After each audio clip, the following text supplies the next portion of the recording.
So hello everyone, myself Kuldeep Singh and I am a chemistry teacher at the Indian University School. And today we will discuss about once again atomic structure. You know that we were already discussed about the discovery of electron. Electron के discovery के बारे में हम लोगों ने बहुत अच्छे से जान रखा था, सारे एक्सपेरिमेंट किए थे, हम लोगों ने देखे थे कैसे एक्सपेरिमेंट किया था जे थॉमसन ने, किस तरह से क्लाउड का फॉर्मेशन, उसके बाद हर एक चीज के बारे में जज करना कि ये हाई मूविंग पार्टिकल्स है जिसके पास नेगेटिव चार्ज है। अब आज हम लोग बात करेंगे इलेक्ट्रॉन के पास नेगेटिव चार्ज है तो वो कितना नेगेटिव है, ठीक है, उसके पास मास है तो उसका मास कितना है, उसके बारे में डिस्कस करेंगे, डिटरमाइन करने की कोशिश करेंगे। हालांकि डिटरमिनेशन आपके सिलेबस में नहीं है तो बस हम केवल डाटा ही लर्न करेंगे यहाँ पे कि इलेक्ट्रॉन के पास कितना मास होता है और कितना चार्ज होता है, ठीक है।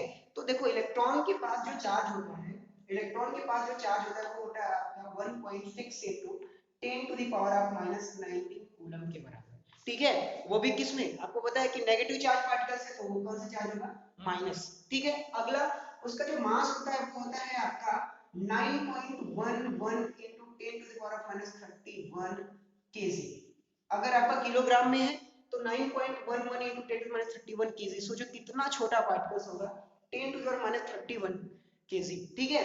अगला अगर जो हम इसको ग्राम में कन्वर्ट करें तो 9.11 into 10 to the power of -28 ग्राम, ठीक है। 9.11 into 10 to the power 28 ग्राम, ठीक है। अगला एक और एक यूनिट होता है मास को डिटरमाइन करने का, वो होता है एमयू। तो एमयू में इनका जो मास होता है 0.00549 एएमयू, एटॉमिक मास यूनिट। तो इलेक्ट्रॉन के पास 0.0000549 एमयू का मास होता है, ठीक है। साथ में अगर जो मास देखें इसका तो 9.11 into 10 -20 ग्राम मास होता है, 9.11 into 10 -31 केजी का मास होता है, और चार्ज इसका होता है -1.6 into 10 कूलम। डिटरमाइन कैसे किया गया ये आपके सिलेबस में नहीं है, तो आपको बस केवल इस डाटे को लर्न कर लेना है, थोड़ा बहुत यूज आएंगे इसके जो कि बहुत ही इंपॉर्टेंट है। अब आपके डिस्कवरी के बारे में, डिस्कवरी ऑफ इलेक्ट्रॉन के बारे में बहुत अच्छे से बात हो गई थी। अब हम लोग बात करेंगे डिस्कवरी ऑफ प्रोटॉन। प्रोटॉन की डिस्कवरी कैसे हुई थी, कैसे पता चला कि भाई एटम के अंदर प्रोटॉन भी होता है। तो उसके पीछे हम एक सीन क्रिएट करते हैं, यही जे थॉमसन वाला ही सीन था। जब जे थॉमसन का एक्सपेरिमेंट हो गया तो इनका एक्सपेरिमेंट इतना फेमस हुआ होगा, बहुत फेमस हुआ था। आपको मैंने बताया था कि जे थॉमसन नहीं रहे थे, ये जो है डिस्कवरी ऑफ प्रोटॉन, ये जो है सर जे थॉमसन बन गए थे डिस्कवरी ऑफ इलेक्ट्रॉन के बाद। तो जो साइंटिस्ट थे उनके मतलब मन में बहुत ही, जैसे बोलते हो ना, एक्साइटमेंट था इस एक्सपेरिमेंट को करने के लिए कि कैसे इन्होंने इलेक्ट्रॉन की खोज करी, डिस्कवरी करी, इतना बढ़िया एक्सपेरिमेंट कैसे करा। तो सारे साइंटिस्ट जो थे वो एक्सपेरिमेंट अलग अलग करके देख रहे थे। उनमें से एक साइंटिस्ट रहा होगा जिनका नाम है गोल्डस्टीन। मैं बस केवल सीन बता रहा हूँ, ऐसा हुआ होगा, कैसे डिस्कवरी हुआ होगा, ठीक है। हालांकि ये कहानी आपको किसी बुक वगैरह में नहीं मिलेगी, मैं बस केवल आपको समझाने की कोशिश कर रहा हूँ, ठीक है। एक साइंटिस्ट रहा होगा कौन, गोल्डस्टीन। गोल्डस्टीन भी बिल्कुल वही एक्सपेरिमेंट कर रहा होगा जिस तरह से किसने किया था, जे थॉमसन ने।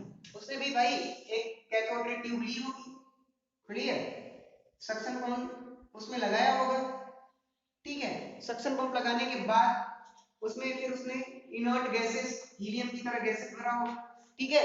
और उसके बाद उसने दोनों को कैथोड और एनोड से जोड़ा होगा, यही सीन कर रहा होगा, ये एक्सपेरिमेंट कर रहा होगा।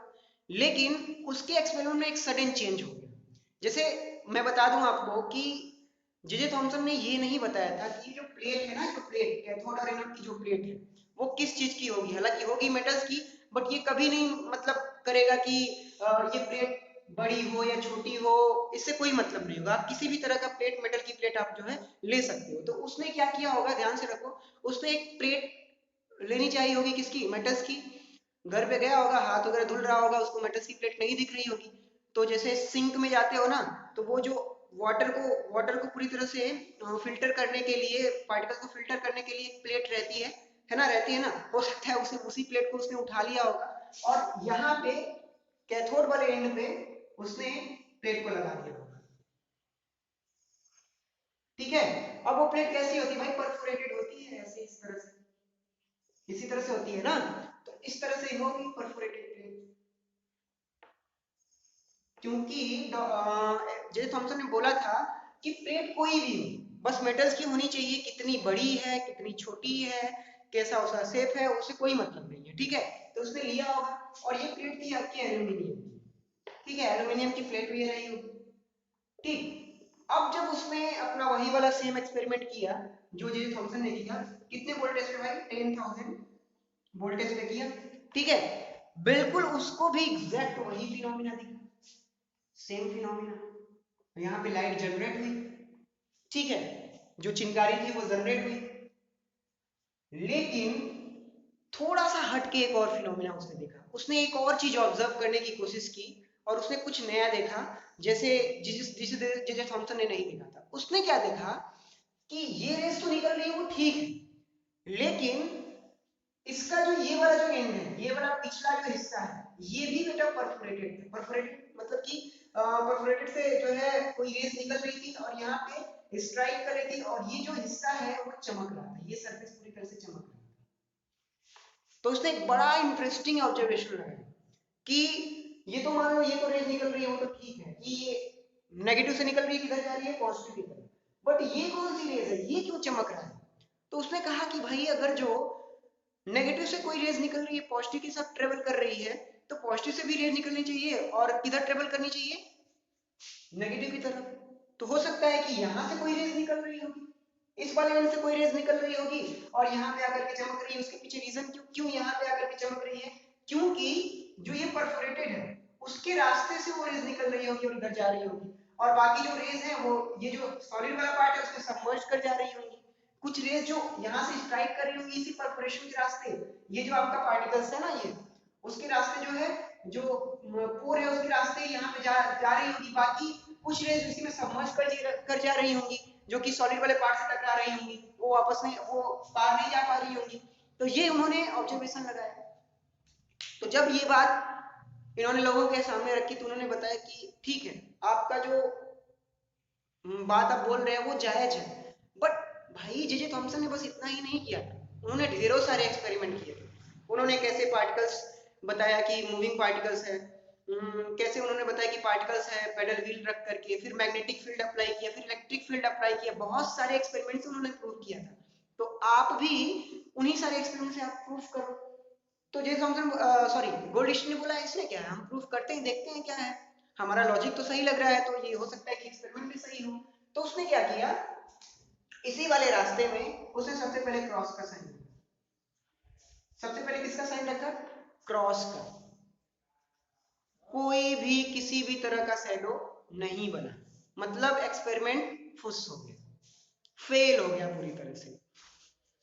उसने कहा छोड़ो, नहीं शैडो बन रहे हैं तो अपना हम पेडल व्हील ही रखते हैं। इसने पेडल व्हील भी रख के देखा, किसी भी तरह का किसी भी तरह का किसी भी तरह का कोई मूवमेंट नहीं हुआ पेडल व्हील में।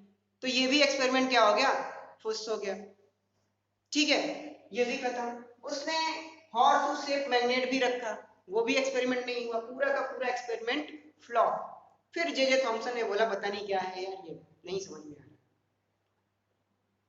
उसने फिर अपनी बातों को जो है वापस ले लिया, बोला कि ये अभी इस पे मैं करूंगा, एक्सपेरिमेंट करूंगा, मैं पूरा सोचूंगा फिर बताऊंगा कि ये एक्चुअल में हो क्या रहा है। लेकिन फिनोमिना तो हो रहा है ना भाई, यहाँ पे भी तो कोई पार्टिकल्स आ रही, कोई चीज यहाँ पे आ रही है जो कि इसको क्या कर रही है, स्ट्राइक करके गर्म कर रही है और चमकदार बना रही है।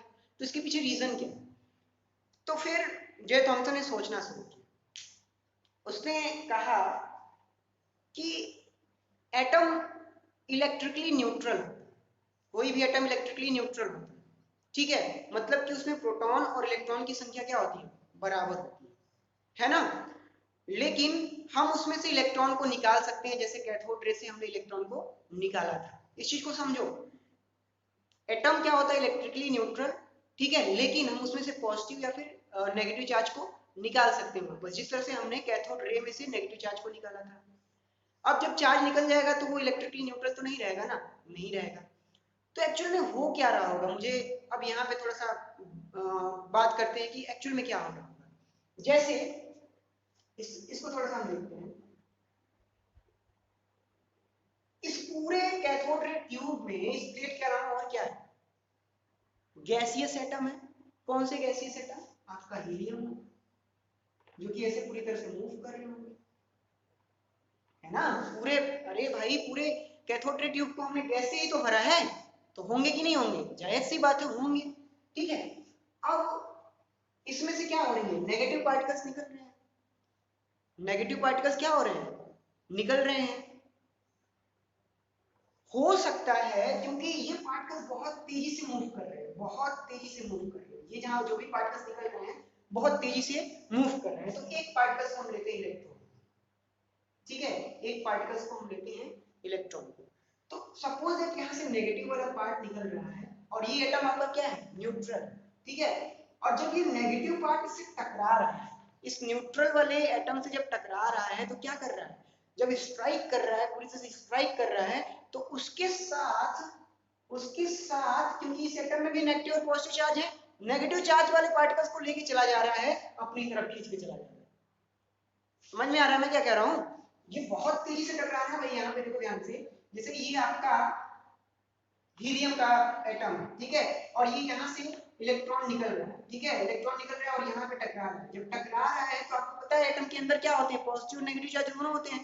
तो जब यहाँ पे टकरा रहा है तो वो क्या कर रहा है? नेगेटिव वाले पार्ट को लेकर के निकल जा रहा है, मतलब इसमें से एक इलेक्ट्रॉन निकल जा रहा है। और जब एक इलेक्ट्रॉन इसमें से निकल जा रहा है तो इसके पास कौन सा चार्ज आ जा रहा है भाई? Positive charge. इसके पास कौन सा चार्ज आ जा रहा है? Positive charge. तो हो सकता है यही पॉजिटिव वाला चार्ज, क्योंकि यहाँ पे नेगेटिव एंड है, ठीक है, तो ये पॉजिटिव चार्ज कहाँ पे मूव कर रहा है? समझने के लिए उन्होंने यही बताया।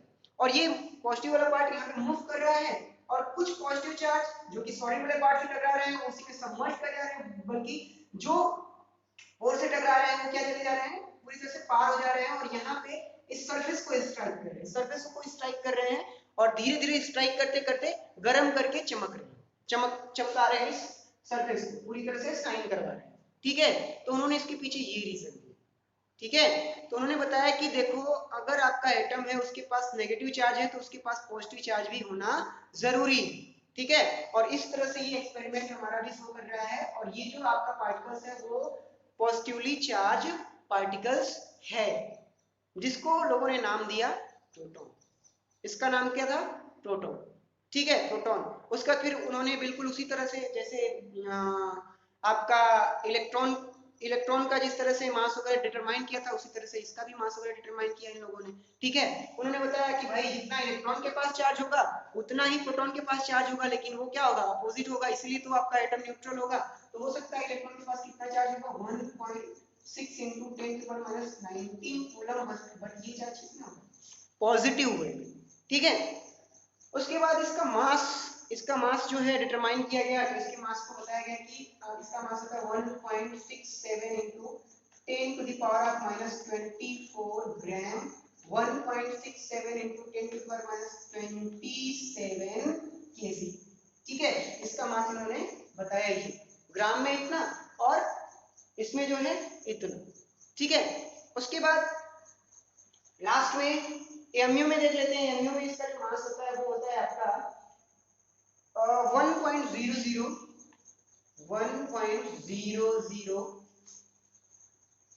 7316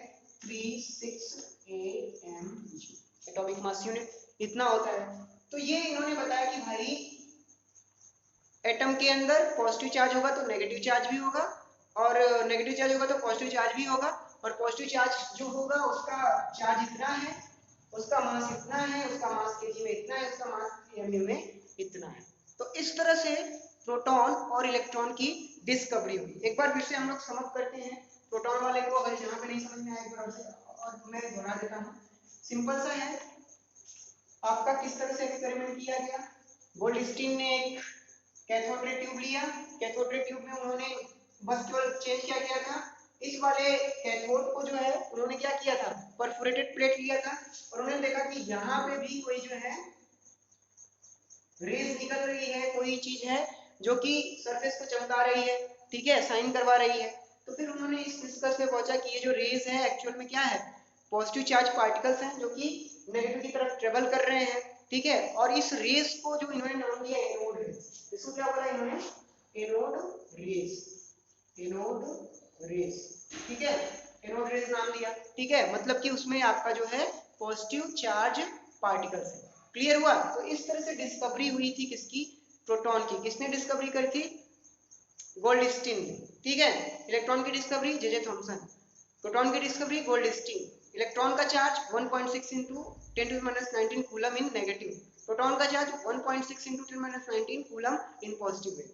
इलेक्ट्रॉन का मास 9.11 इंटू 10⁻27 ग्राम, ठीक है, या फिर 9.11 इंटू 10⁻31 केजी, ठीक है।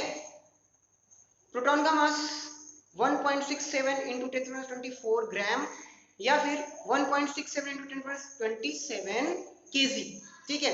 एएमयू 0.000549 एएमयू इलेक्ट्रॉन का मास, 1.7316 एएमयू किसका? प्रोटॉन का मास, ठीक है। तो ये डिस्कवरी हुई आपकी प्रोटॉन और इलेक्ट्रॉन की। अब आगे हम बात करेंगे न्यूट्रॉन के डिस्कवरी के।